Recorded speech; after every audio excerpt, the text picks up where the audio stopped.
In this video, I'm going to show you really quickly how to loosen a stuck oil filter canister on a Toyota V6.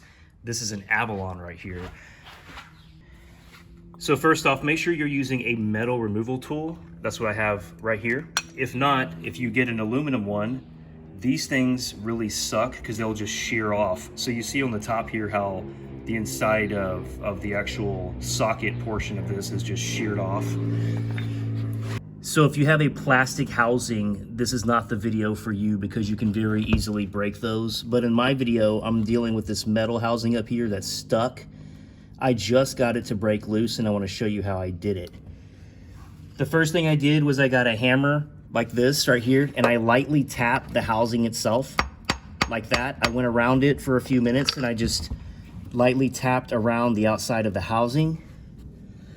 So after you lightly and carefully tap the housing with a hammer, you're gonna wanna get a breaker bar like this one right here so that you can get some leverage and then simply just slowly and patiently break that thing loose.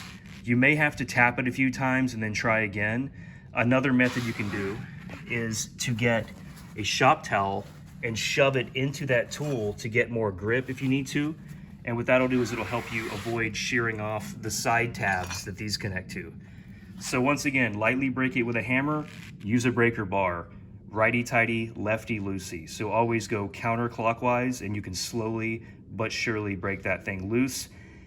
Last case scenario, you can try an impact drill, but I would strongly recommend not doing that because you can break the canister, you can break your removal tool, or if the tool gets stuck on there, it'll be very difficult to come off. And that's the canister after you get that damn thing out of your engine. I hate canister filters, but the good thing about the V6 is that, or this one at least, is it's metal and not plastic.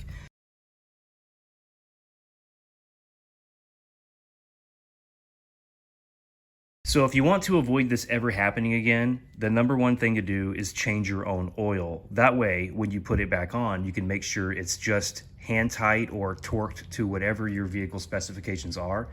The biggest problem is when you take it somewhere else and they'll be in a hurry, and so they'll use like an impact wrench or something to put that on and totally screw you over.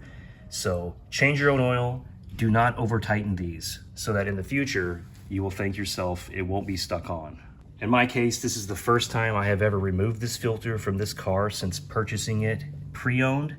And clearly the last person who did the oil, they not only probably used horrible, crappy oil, but they also over tightened this thing, and it'll never happen again because I will only do this myself in the future.